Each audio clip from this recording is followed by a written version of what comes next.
Les traces que je trouve en entrant dans le garage, c'est au pied de l'escalier, une grosse flaque avec de l'imprégnation au niveau du sol et puis des traces plus petites de part et d'autre en fait, de cette flaque avec ce qu'on appelle des projections.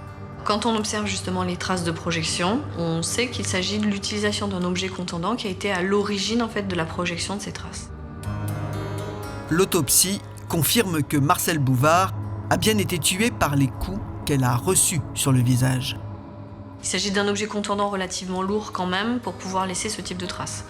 On ne s'attend pas à retrouver un objet contondant sans bras de levier par exemple ou relativement léger. Il va falloir que ce soit un objet relativement lourd.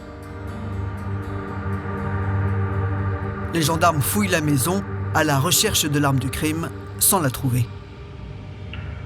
À 4 heures, la gendarmerie m'a téléphoné. Est-ce que vous avez une chaise près de vous? Enfin bref. Alors j'ai dit oui. Alors il me dit, écoutez madame, on va vous annoncer pas une bonne nouvelle. Votre ami est décédé, mais pas de mort naturelle. On a assassiné la Marcelle. Quand elle a dit assassiné, ça m'a donné un choc, vous pouvez pas savoir. J'ai cru, oh mais non, mais ma fille qui était là, elle dit, maman, viens vite t'allonger, viens vite t'allonger. C'était l'horreur. Marcelle Bouvard avait 79 ans.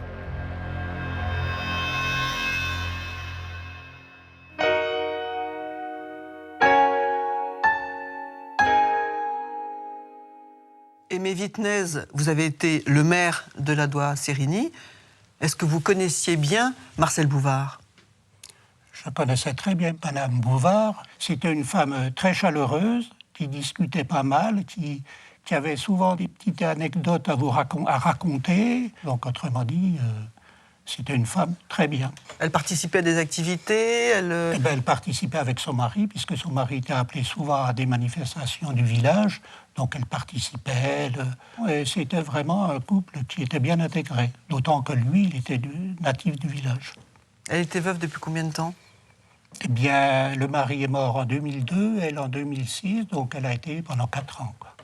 Et elle vivait comment depuis la mort de son mari? Une fois qu'elle a été veuve, sa situation a changé, quoi. Elle s'est un peu repliée sur elle-même. Elle s'est repliée sur elle-même, exactement. Elle habitait à l'extérieur du village, à environ 1 kilomètre du village, près de la gare, et donc on la voyait moins.